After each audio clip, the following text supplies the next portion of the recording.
Okay, so we did a whole lot of discussion last time about the various relationship theories related to how relationships progress. So now we're going to talk about some miscellaneous, 3 different theories related to relationships. Yeah, is that a question or a stretch? Yes. I don't know, but it's not working, so I'd either text it in your code or just I'll take a roll as I go through. I'll just go on top hat and mark you as here. Okay, so we're going to talk about 3 theories. Social exchange theory, which is a really simple theory. And there is a short answer on test 2 related to this, so you'll want to know what that is. Dialectical tension, Leslie Baxter stuff. And then this is an old theory here on relational currencies that's really not talked about a lot, but I thought it really helped me understand how I exchange things in my relationships. So I thought I'd share that with you. We're going to start off with social exchange theory. The best way to think about this, any of you ever in accounting? Anybody ever take an accounting class? Stay awake in an accounting class long enough to hear about a cost-benefit analysis? That's what social exchange theory is based upon. That is a cost-benefit. You analyze relationships and you make those decisions based upon the costs of maintaining or starting or continuing that relationship and the rewards that you get from being in that relationship. Absolutely. People make decisions about whether they want to initiate or stay in a relationship based upon how much work, what the costs are of maintaining that relationship or starting that relationship, and then what the benefits are when they get out of it. I mean, we've talked about, in this class, we've talked about lots of stuff. And one of the things we talked about is that some men expect sex in exchange for a date, paying for a date. You've heard about that, right? Okay. Well, then the gentleman, maybe I use that in quotes, the gentleman who is asking a woman out on a date has in his mind made a decision that there are costs involved, but the benefits are better because of the cost he put into it, right? So weighing a cost-benefit analysis. If that's the way you're looking at it, and you've got somebody who appears to be not willing to put out, for lack of a better term, right? He's not likely to ask that person out on a date because the likelihood is that there's going to be more costs than benefits. Now, not all of your relationships are like that, I hope. And definitely that's not the case with friendships, or unless you're in a friends with benefits kind of a relationship. But generally, there's costs involved in even friendships, right?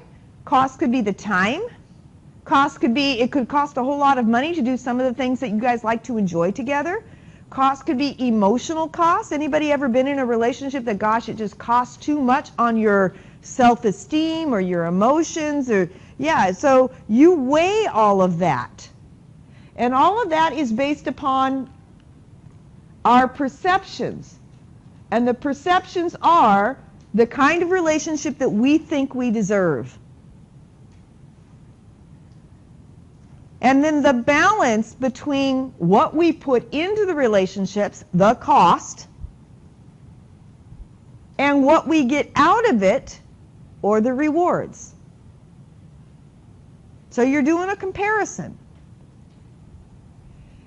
And we also consider this in what are the chances of having a better relationship with someone else. Now, before I move on, does this make sense? It's what happens in real life, right?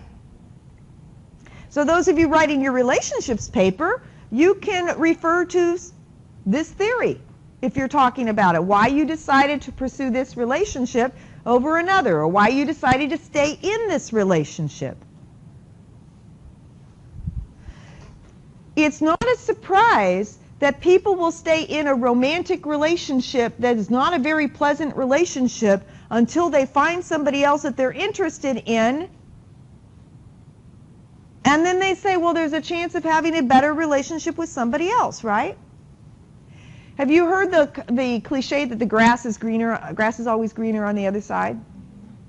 They've actually done some research on that in terms of real grass and whether the grass really is greener on the other side. And the research says it is greener on the other side. And here's the reason why. When you're standing in your yard on your patch of grass and you look down, you can see all the imperfections. You can see the ground, the brown of the ground, right? When you look across, the way the light hits it, you don't see all the imperfections and you don't see all the stuff in the ground. So it is greener from your perspective on the other side.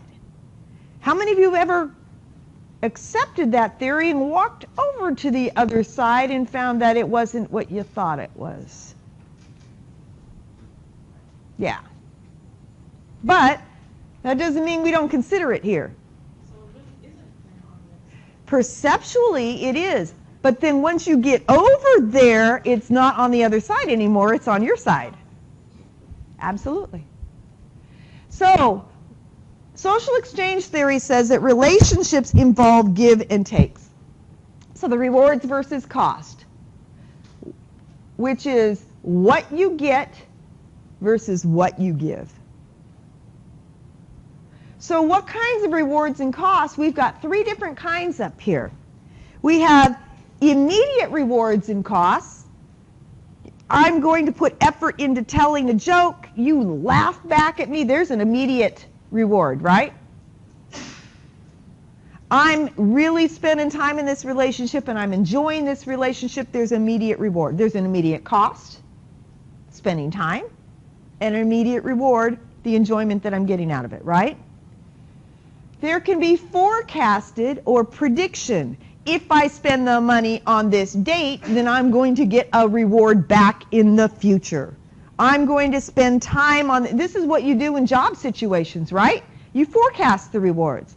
I'm going to stay in this job for a while because by putting all this work in, I'm going to probably get a promotion in the future. So you forecast the rewards.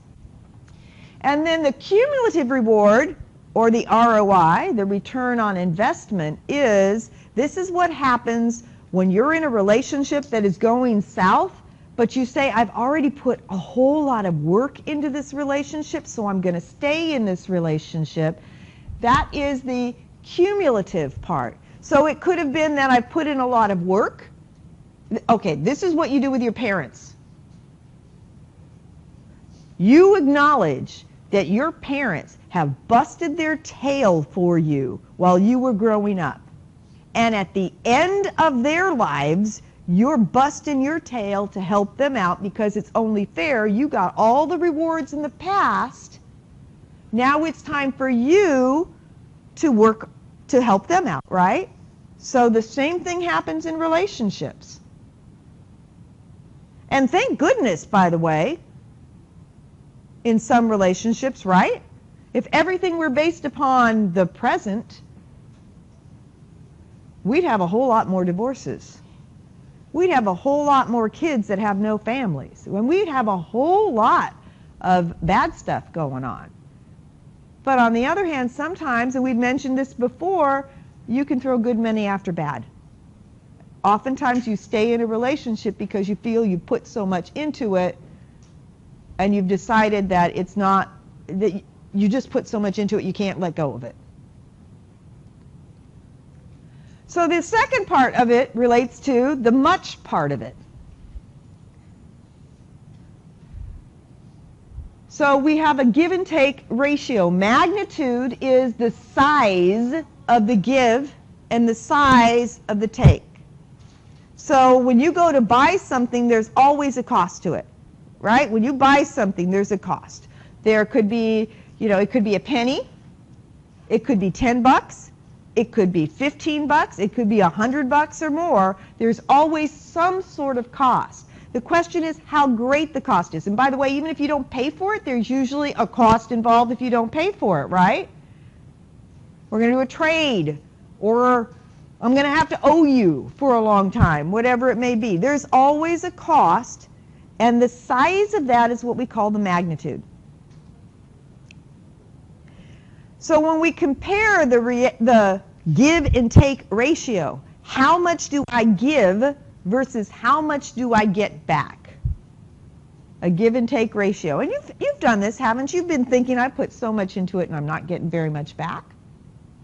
So a 4-to-1 ratio. I have to give 4 times the comparison of give to take. I have to give 4 times as much to get something back. So high cost versus low reward, or low cost versus high reward, or about equal. Then this is a comparison level, and we talked about this before. You often look at what you could get out of a future relationship. You do this in your job situation as well. So we compare against what we perceive to be appropriate relationships. This is what we think a good relationship is. How is our relationship in comparison? Because many of us will accept that you often give more than you take, or often give more than you get back. I mean, that's just the nature of relationships.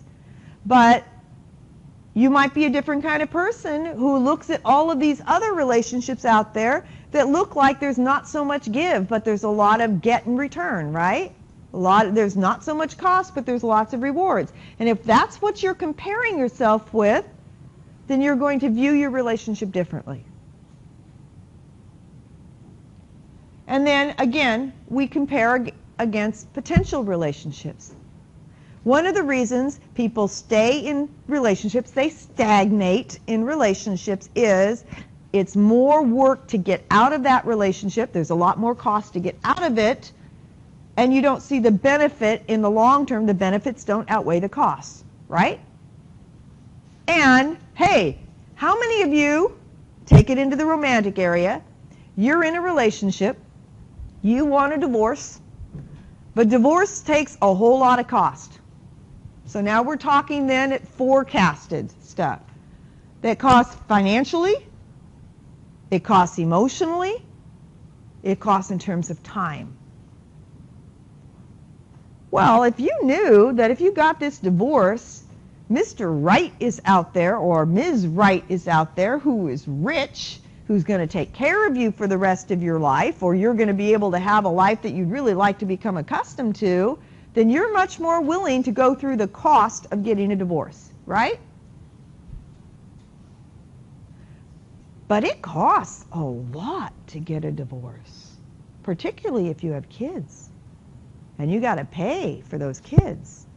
And you now have to figure out how to manage the time and deal with all of their hurt. That's why people often with kids stay in a relationships that is not necessarily a positive relationship.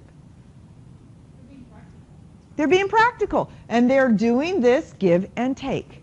They're doing this social exchange theory. Now we call it social exchange theory because although money may be involved, there may be a monetary aspect, a lot of it has to do with the socializing aspect, the social part, the self-disclosure, the spending time together. So it's social exchange theory. Here we go, back again. So what does it mean? When you're using it, if you want to ask someone for something, you want to make sure that the balance of the exchange is in your favor. You've got to look out for number one. That doesn't mean you don't make exceptions, but you think about it. What you can do is work on the other person's perception of how those exchanges happen. Because oftentimes when you want something, if you frame it the right way, they're going to see that they get a reward out of it too. So that again means that you have to be more other-oriented than just yourself-oriented. But you have to look out for yourself. How can you sell the idea? So you can work on their perception of how exchanges happen within your relationship. In this case, this means you may need to do some meta-communication. You may have to talk about how much you're giving versus how much you're perceiving that you're getting. Because oftentimes people don't think about it. Both of you don't think about it.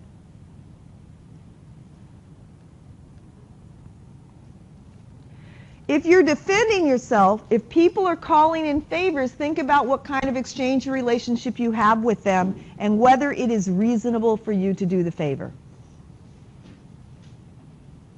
So then you have to look to see how much you've put into the relationship and how much reward you've gotten versus the other person. Again, being other-oriented. So does the theory make sense to you? Do you think if I asked you to explain this theory in a test, that you could do it in about a paragraph? Okay, so that's all I'm looking for you to do. I took longer than a paragraph to explain it. But the basic concept, what's the basic concept of social exchange theory?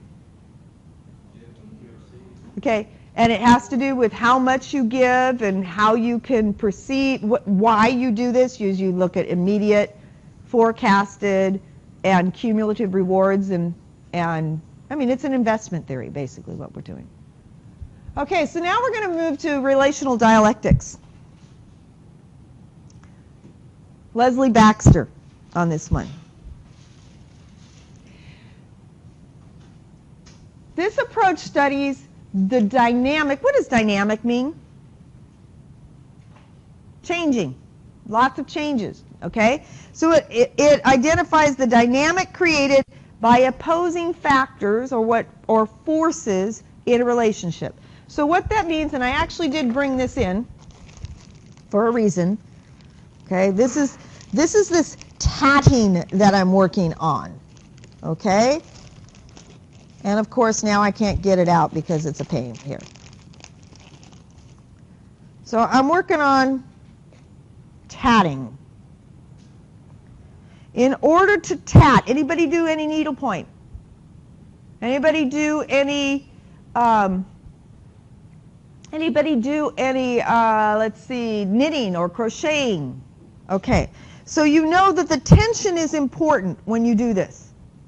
So here I am, as I'm going to mess this up in the process of showing you how to do it, I have to maintain tension. That tension varies in the process, right? Sometimes it's going to be tight, and sometimes it's going to be loose, right? But in order for you to make any progress, there has to be opposing forces, and sometimes the tension's on this end, and sometimes the tension's on this end, right? So, with that in mind, that happens in your relationships. You have tension in your relationship based upon two opposing ends of a factor. So they're full of ongoing tensions between contradictory impulses. I want to stay, I want to leave. Anybody ever felt that in a relationship? I really want to be here, but I really want to leave. At the same time. So they're played out in interactions. Dialectical, dia means two, right? Dialectical, two of you were talking or relating to each other, so it could be nonverbal. So you can be communicating that verbally or nonverbally. I want to stay, I want to leave. Both of them at the same time. They're normal. The problems occur when people fail to manage those tensions properly. It's built on assumptions that we make choices in our communication. We make the decision to say something or not say something. We make the decision to be there or not to be there. So we make choices. We consider what words we use. If we decide to speak, what words we use. We make all kinds of choices in communication. And you can't look at things by themselves. Anybody ever had to explain a relationship to someone? Can you talk about it in 2 sentences? You have to explain everything. There's so much involved in the relationship. You can't just look at one thing by itself. You have to look at it in relation to other things. So lots of tension.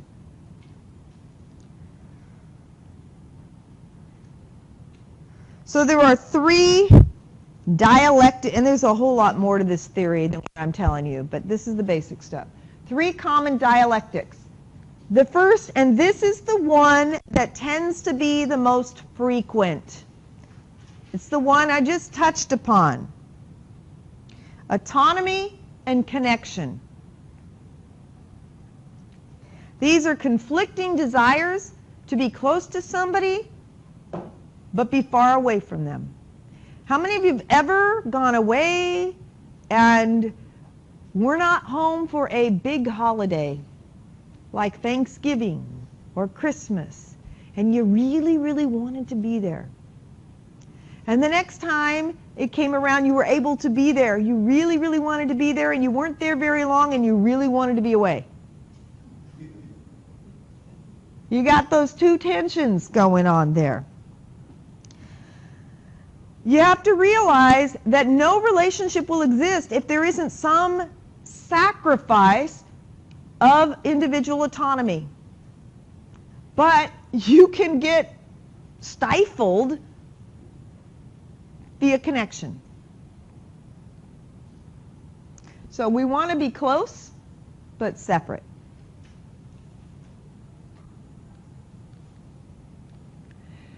Certainty and uncertainty, also called novelty and predictability. I want to know when I get home that my husband's going to be there.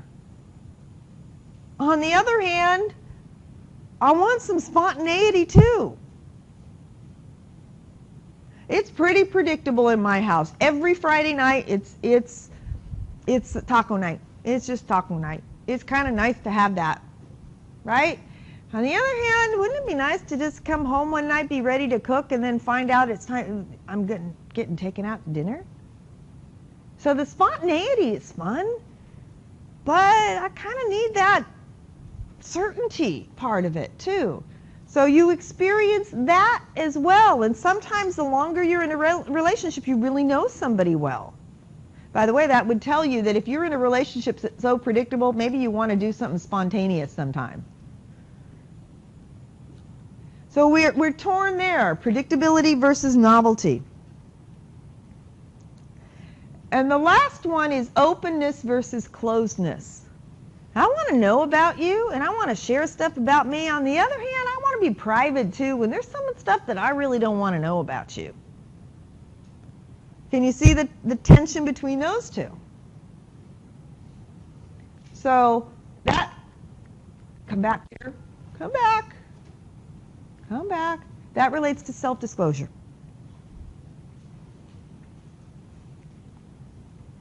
And sometimes this one is if I'm the center of it, I want to be able to keep stuff secret, but you got to tell me everything. And that's just not fair. So which of these do you think is the number one? I already told you it. Number one, what most relationships experience it most frequently. First one. So if you are experiencing these, Leslie Baxter gives you some strategies for managing it. The first one is denial. Some call it separation. Okay, I'm just going to suck it up and deal with it. You ignore it. You suppress it. So think back to the autonomy and the connection part. Okay, I'm not especially enjoying this part, but that's what we need to do. I'm just going to suck it up and deal with it. So you do not, and you're even saying it's not happening. So there's that one. Alternation, going back and forth between two sides of attention. These are the people that sometimes you think they're bipolar. They go back and forth. One day they're one way, and the other way they're the other way. Alternating. Disorientation, which is ending the relationship. I can't deal with this anymore, I'm done. Call it off. Segmentation is separating it in various, so in this case it applies, but in this case it doesn't apply.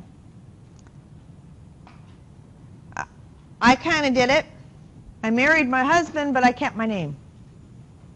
So I'm Harris Jenkinson. I'm still me because I'm Harris. And I'm also Jenkinson, so I'm connected too. So you can segment. Balance, also called neutralization, is you find a middle ground. Integration, this is where this is hard. This comes back to you see how much it sounds like conflict management here? Because really what you're doing is you're managing conflict, you're managing the tensions, right? So here, integration is if you can develop behaviors that satisfy both sides of a tension simultaneously. So for example, if I feel I can never do anything that I want to do because I'm always doing things that you want to do because I'm sacrificing the individual for the connection, is there a way that we can both do it at the same time? So for example, if you like watching TV and I want to spend time with you, but you know what? I don't enjoy watching it. Can you watch TV and I'll sit next to you and I'll read my book? Maybe what we need to do is get you the headphones so that I don't have to hear the bang, bang, shoot 'em up stuff that's going on the TV, but I can still be next to you, right? Can that manage both of our interests at the same time? Recalibration is reframing.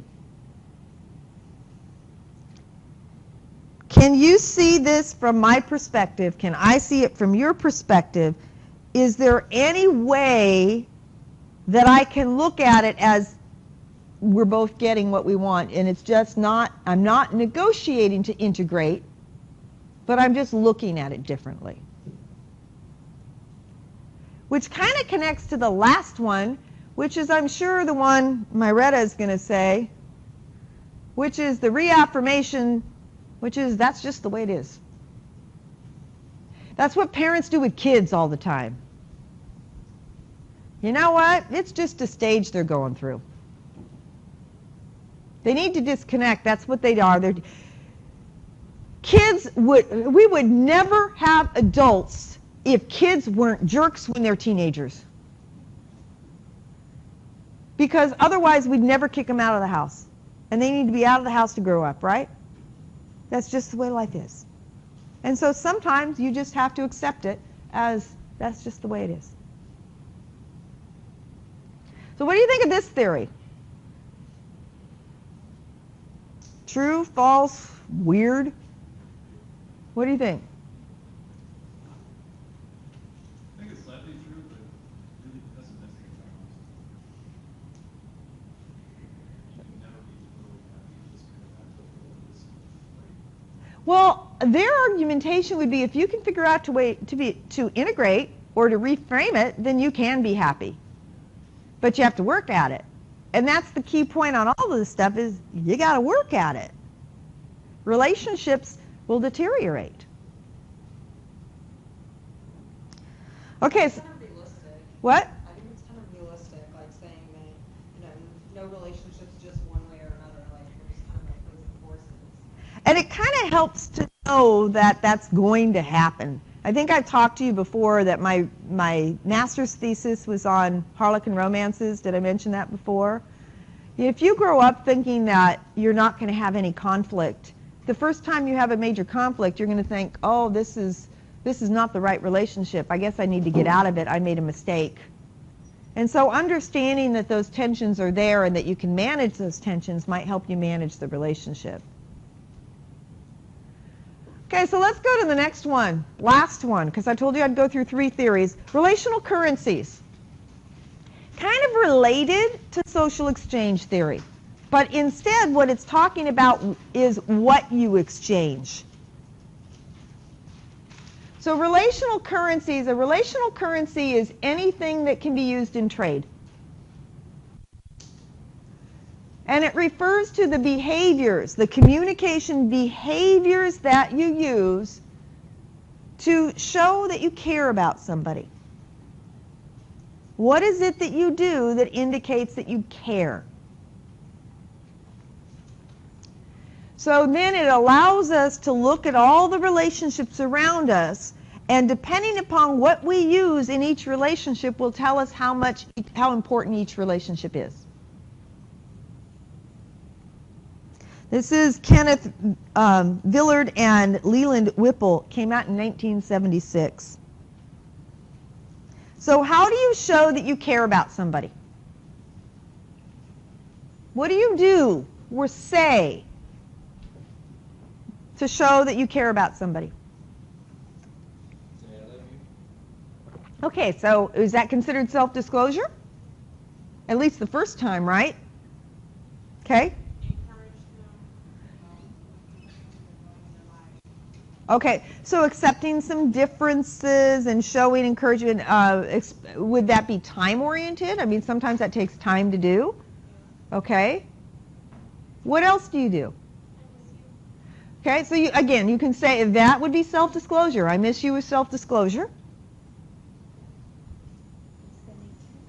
Spending time with them. What else? Doing things for them. Favors. Gifts. Lots of things that you do to show that you care. Touching them. Nobody even mentioned that. A hug or a kiss, right? Even in familial relationships. When you tickle somebody, anybody ever get in tickle fights with people? My brother-in-law used to say, these are tickle bugs, right? And go after you. So that kind of stuff. Or you just kind of come up behind somebody and you stroke their hair. Ever do that? So lots of things that you do to show that you care about people. And they do things back for you.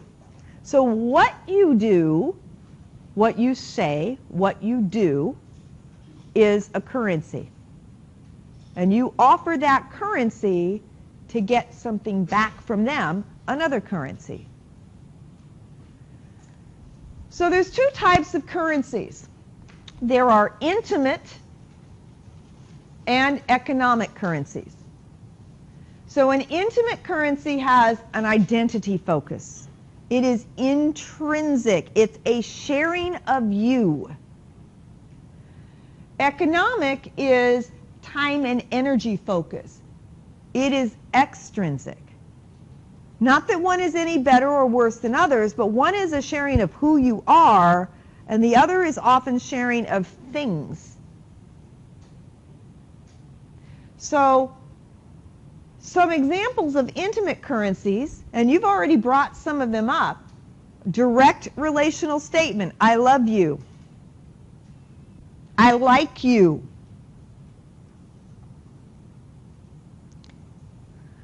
Think about the type of birthday cards you give to people. How much time does it take to pick out a birthday card?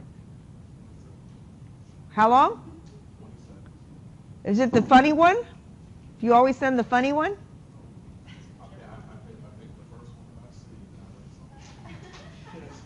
By the way, I just saw some women going, oh.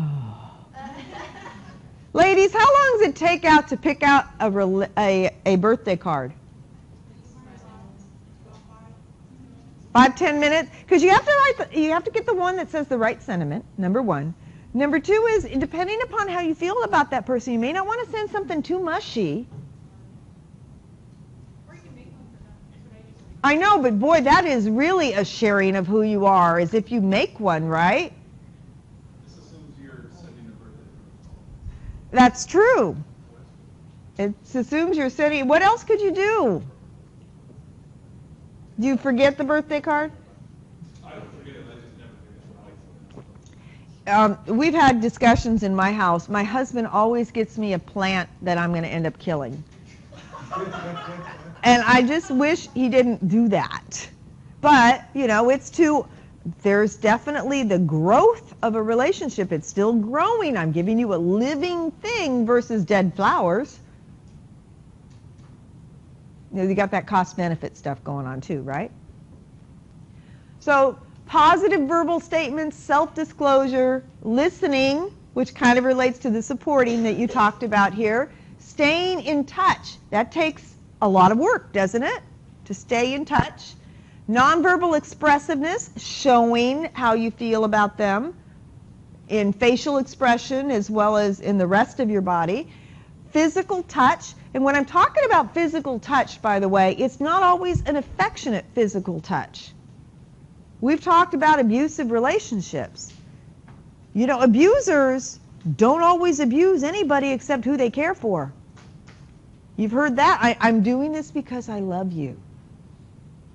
Right? But physical touch comes into play. Aggression can be verbal aggression. Guys in particular, you love to cut down your friends. That's how we know they're your friends. Although you say it a certain way. But the point is that that's what you do. Who you're sarcastic with, Corinna, who you're sarcastic with. You're not sarcastic with everybody, right? Well, that's Corinna. Okay? So, not anybody can talk badly about my mom but me, right? You ever feel like that concept? Nobody can make fun of my friends but me because they're my friends or because they're my mom. That's the kind of relationship that you have. And then sexuality.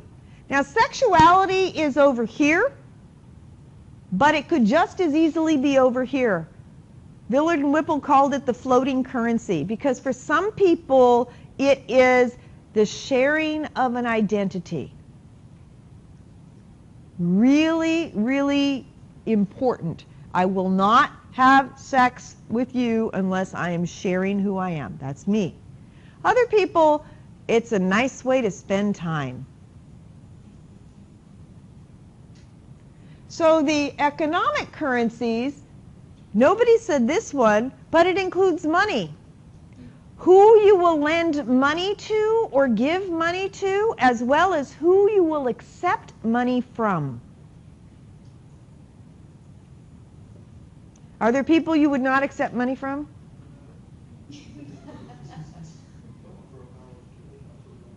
No, you won't. Okay. Yeah, that's exactly. All money's not free money. Gifts. You guys mentioned gifts. Now, gifts, depending upon what kind of gift, could also have an intimate focus. Guys, do not give a girl a ring because it's a nice ring. If you give a girl a ring, what does that mean, ladies? It means a commitment, right? That's an intimacy focus because of the type of gift that it is. And you know that makes a difference whenever you've gone Christmas shopping. You're concerned about, well, what kind of gifts are good for my coworkers? I have to get my coworkers one, but you know, I can't get them this gift over here because we're not that kind of close coworker, right? You feel that way? As well as who you give the gifts to. How many of you have stopped giving gifts to coworkers for Christmas? Anybody? How many of you wish you could stop giving gifts to coworkers? We've stopped here. We don't give them to, we give cards. We don't give gifts. Because most of the time, the gifts that you give to the coworkers are things that are generic gifts. Because it takes too much time to find a good gift for your coworker that doesn't cost a huge amount of money and really hits the right point.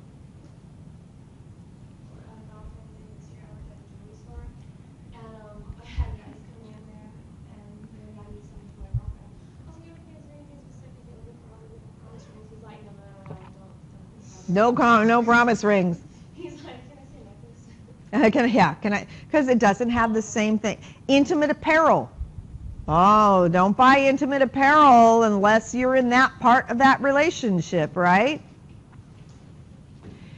Food, in terms of sometimes not only buying the food, so if you take somebody else out, that implies some caring, right? But in particular, preparing food. How many of you view preparing meals for someone as an expression of love? Okay? So, just out of curiosity, you raised your hand. Do you do the preparing of the meals? Yeah. Oh, good. You did too? You? Yeah. It's a what? I know where your mind went. I think I know where your mind went. Because it wasn't just breakfast, it was breakfast in bed. There's that cost-benefit stuff going on there, huh? So favors. Related to that is service. What that is a favor that has become a habit. So I put the trash out this morning because it's pickup day. I tend to do that. I did it the first time because it was a favor. I did it the second time to do a favor for him, and now it has become something that I just do automatically. I mean, after all, I'm out at 5 running the dog anyway, so why shouldn't I do that and let him sleep in? But it is a service now for him. He fills up my car for me. I don't expect him to do that. It's just become a natural habit for him to do that. And then you talked about time together, spending time together. And then access rights. Who has, we talked about this before, ladies, who can get into your closet? Who can borrow things from you? Guys, the same thing. Although, guys, it's interesting. Who do you let drive your car? Guys? People? Nobody. Nobody? So wouldn't that then say that if I use this currency with you, it tells you that it's an important relationship? That's what we're trying to say here, is who you use these currencies with, that tells you and the other person, hopefully, if they interpret it the same way, that it is an important relationship. How many of you have seen the movie Pretty Woman? Okay, who's not seen Pretty Woman? Pretty Woman is Julia Roberts and Richard Gere. It is a Cinderella story about a hooker. I know. I did not want to like the movie because I don't like the premise of the movie, but it's a good movie. And if you remember that, Vivian was the name of the hooker that Julia Roberts played, and Edward was the rich guy. So here, definitely sex for both of them was an economic focus. It really was not a sharing of identities. I mean, she was a hooker, for goodness sakes. And he hired a hooker. That definitely is money being used for economic purposes, right? But for her, there was one behavior that she would not do. What was it? Kissing on the mouth, which had to do over here with a type of physical touch. And yeah, she'll do everything else, but she won't kiss you on the mouth. So the turning point in the movie was when she kissed him. Remember that? Okay. Now for him, money was nothing big. He had money out the yin-yang. Gifts were nothing big. Okay? This part here, the time together and the access rights, she was in his apartment for a long time. But more importantly, for him, the change came in the movie when they were sitting in a park and he had his phone to his ear and she was able to take the phone and throw it down and he didn't pick up the phone again. Right? Those of you who've seen the movie, does that make sense to you? In fact, that was one of the few times he was away from the office. So he took his time from work and he moved it to time together. But there really was not much self-disclosure going on in the movie until the end, and they started self-disclosing a lot more. So you can see that those, you're laughing over there, Ray. Have you seen the movie? I know, that's my thought. I don't like the fact that who is having that conflict? I didn't really like the movie because I don't like the concept, but it was a good movie. Anybody else feel that way? Yeah. So there you go. Watch it and just laugh at it.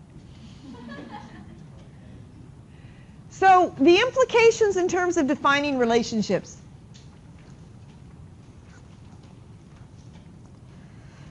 is what determines or influences what types of currencies that you use. First is you're all individuals. So there's things that develop individually of what you value.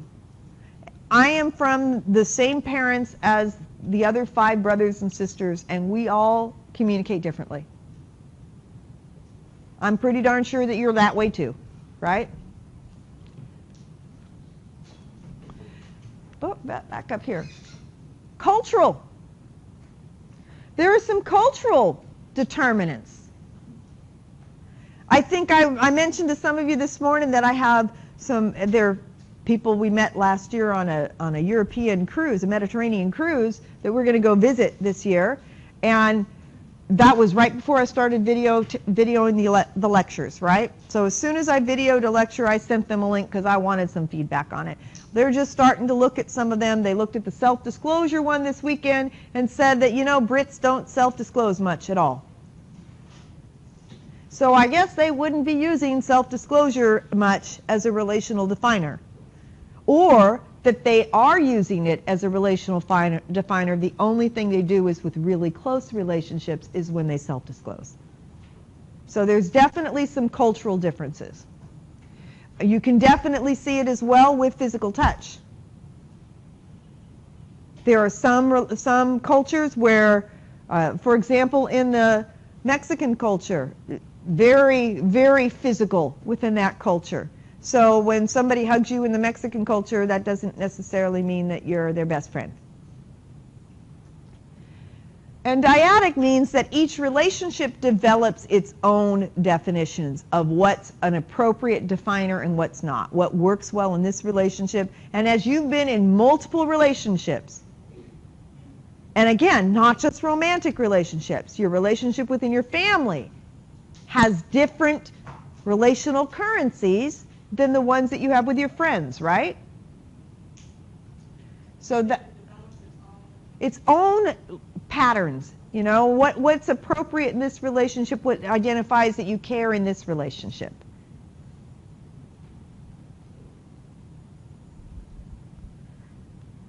So frequency of usage is another thing. Whoop.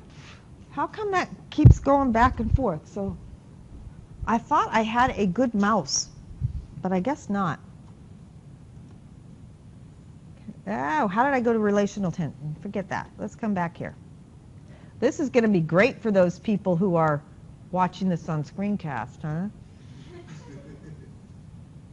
So, if you frequently use a currency, that would indicate that that's not a relational definer for you. So I self-disclose a lot. You guys, look, I self-disclose in this classroom. That's probably not that strong of a relational definer. If I tell you something about myself, that doesn't mean it's a really, really close relationship. But infrequent use of something, then that probably shows that that currency is very highly valued and that you only use it in special relationships. And you all have different currencies. And part of what we need to do as people who are involved in relationships is figure out which are your currencies.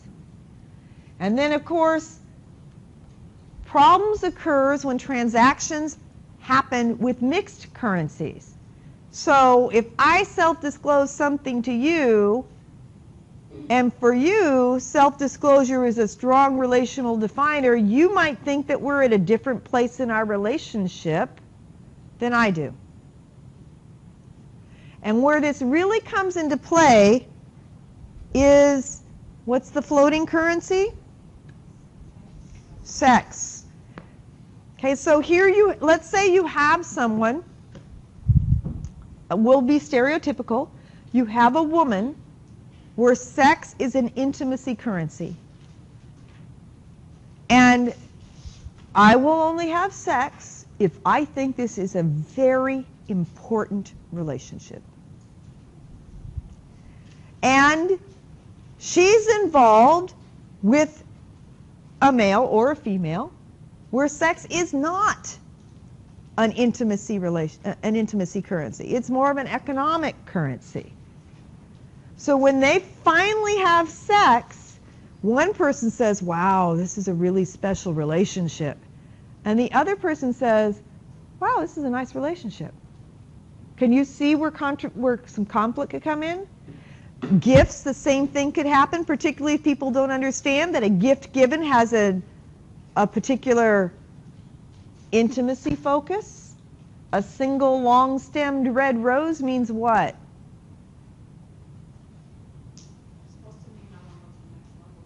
It's a single long-stemmed rose means I love you. If you go to talk to a florist, if you want to say, I'm sorry, what you do is you get a dozen roses and you add in an additional rose. So it means I'm sorry and I love you. So does the color matter? Color matters. Yeah, I thought so. And then the point is that it really only matters if you understand it. So if I give you a yellow rose means friendship. Okay? But if I gave you a yellow rose and you had no idea that it meant friendship, you might interpret it to be something else. Oh, no, the one that really, there are black roses.